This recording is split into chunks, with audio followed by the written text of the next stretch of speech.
Norsk Hydro har alltid framstilt seg selv som en gjødselprodusent. Bak fasaden av landbruk har selskapet imidlertid alltid hatt en sterk våpenteknisk betydning. Denne våpentekniske betydningen gjorde at Norsk Hydros anlegg var blant de best forsvarte stedene i Norge da andre verdenskrig brøt ut i 1940. Den militære organiseringen av Norsk Hydro henger også sammen med at Hydro produserte tungtvann, og det var denne organiseringen som gjorde tungtvannsaksjonene mulig i 1943 og 1944. Samtidig måtte det norske forsvarets infiltrering av Hydro holdes skjult for både aksjonærene til Hydro, fiendene og vennene. Her kommer en kort beskrivelse av de viktigste personene og hendelsene som utgjorde Hydros militære kjerne. Under første verdenskrig produserte Norsk Hydro 1/3 av alt sprengstoff som Frankrike brukte i kampen mot tyskerne. Da et tysk militært luftskip havarerte ved Hafrsfjord i 1916, forstod Hydros ledelse og deres eiere, den franske staten, at anlegget på Rjukan kunne bli et militært mål. Den franske staten utrustet derfor Rjukan med et kraftig, moderne og fransk antiluftskyts. Selv om første verdenskrig sluttet og verden ble fredeligere, fortsatte Norsk Hydro å selge nitrater til eksplosiver i stort omfang. Ledelsen i Norsk Hydro bestod ikke av fredelige landbrukere, men av menn med militær bakgrunn. For eksempel kom Hydros generaldirektør Aksel Aubert fra selskapet Norsk Sprengstoff, og hans nestkommanderende Bjarne Eriksen var til artillerioffiser.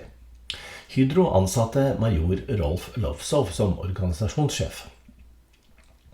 Da Europa igjen ble truet av krig på slutten av 1930-tallet, fikk den norske staten hastverk med å ruste opp igjen landet, men manglet penger.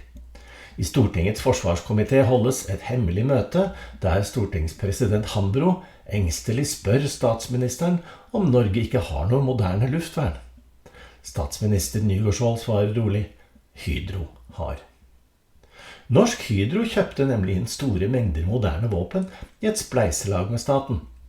Hydro betalte kanoner og mitraljøser, mens forsvaret skulle bemanne våpnene og lære opp styrkene. I 1938 og 1939 foregår det omfattende samordning mellom forsvaret og Norsk Hydro. Hydro leverer en oversikt over 265 personer på Rjukan som har militær opplæring og kan mobiliseres i krig, hvorav 79 personer er befal. Forsvaret peker ut løytnant VM som ansvarlig for Hydros militære luftvern. Da krigen brøt ut den 9. april 1940 om morgenen, var et betydelig luftvern allerede mobilisert hos Hydro. På Rjukan hadde kaptein Finn Nagel 4 kanonbatterier og 7 mitraljøsetropper til sin disposisjon. I tillegg var styrken hans forsterket med en gruppe sersjanter under opplæring.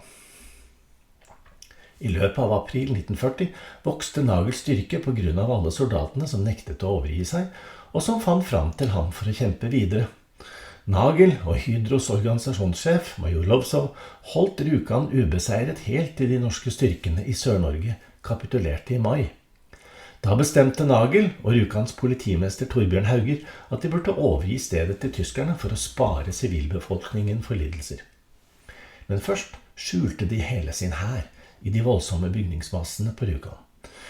Våpen og sprengstoff forsvant over natten, sammen med hundrevis av soldater som iførte seg sivilt antrekk og ble borte.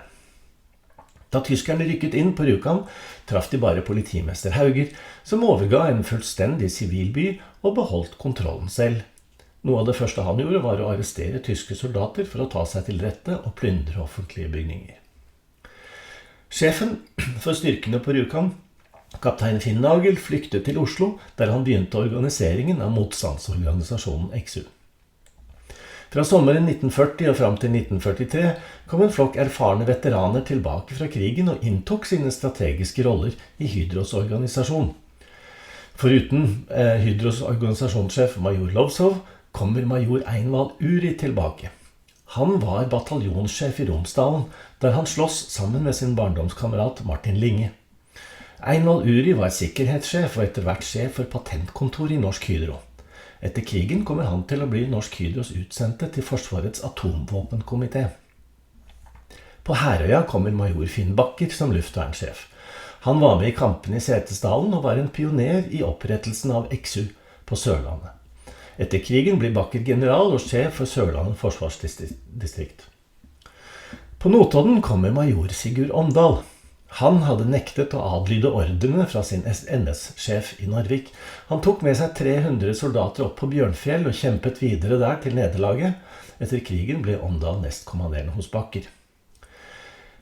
På Rjukan finnes allerede de 2 løytnantene VM og Taraldsen som hadde vært batterisjefer hos Nagel. Og høsten 1940 får de en ny luftvernleder. Det er major Karl Arnulf, som var utnevnt av general Otto Ruge i Tromsø som Norges øverste sjef for alt våpenteknisk utstyr. Karl Arnulf var krigsskolekamerat av politimester Hauger og medstudent med Einvald Uri ved NTH i Trondheim. Arnulf kommer til å bli sjef for det norske atomforsvaret etter krigen. Litt senere kommer en ny løytnant i arbeid hos Hydro på Rjukan, nemlig Ole Paus. Ole Paus var etterretningsoffiser, først hos general Ruge i Gudbrandsdalen, og deretter hos general Fleischer i Troms. Ole Paus blir også general etter krigen. Ytterligere 3 fenriker kommer til og spiller vesentlige roller. Olav Skogen bor langs Vemorksporet og blir sjef for Milorgi-området, men blir dessverre arrestert og torturert i desember 1942. Hans nestkommanderende heter Finn Paus, jobber også i Hydro og har erfaring fra kampene ved Mjøsa. Paus overtar som Milorg-sjef etter Skogen. Til slutt har vi Fenrik Øyvind Smeby.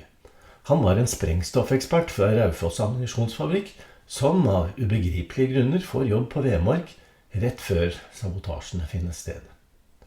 Etter krigen går han rett tilbake til Raufoss, der han blir en nasjonal ekspert i sprengstoff etterpå. Det er denne svært kvalifiserte gruppen av velprøvde patrioter og personlige bekjente som holder tungtvannets bevegelser under oppsikt. Samtidig er Finn Nagel på plass som sjef for den militære etterretningstjenesten i London. Han og noen av hans tidligere sersjanter koordinerer tungtvannssabotasjene med sine britiske motparter. Sommeren 1943 må mesteparten av dem flykte til Sverige. Alle de flyktende går rett til viktige roller i Stockholm og London. Og den som tror at dette var tilfeldige møter inne i Norsk Hydro, bør tenke litt på toppsjefen selv. I 1942 er det krigsskoleutdannet løytnant Bjarne Eriksen som blir generaldirektør i Hydro. Høsten 1943 blir han som offiser internert i Tyskland på samme celle som general Otto Ruge. Men når krigen er over, kommer de britiske styrkene til Rjukan for å sikre stedet og se det på nært hold. De holder en avskjedsparade for sin sjef, general Thorne, og hvem tar imot den britiske seiersparaden på Rjukan som Thornes æresgjest, om ikke nettopp Hydros generaldirektør, løytnant Bjarne Eriksen. Han er for anledningen iført engelsk offisersuniform. På dette bildet ser vi Hydro-sjefen og Thorne sammen med en annen spesiell person, Oberst Wilson, Skandinavia-sjefen for spesialstyrkene SOE. Det var Wilson som hadde planlagt og godkjent alle sabotasjeaksjonene mot tungtvannet. Det norske forsvaret var en integrert del av Norsk Hydros organisasjon under hele krigen. Og den som lurer på hvorfor dette ble holdt skjult, kan lese min bok Den norske atomlandsbyen, som ble utgitt i 2021.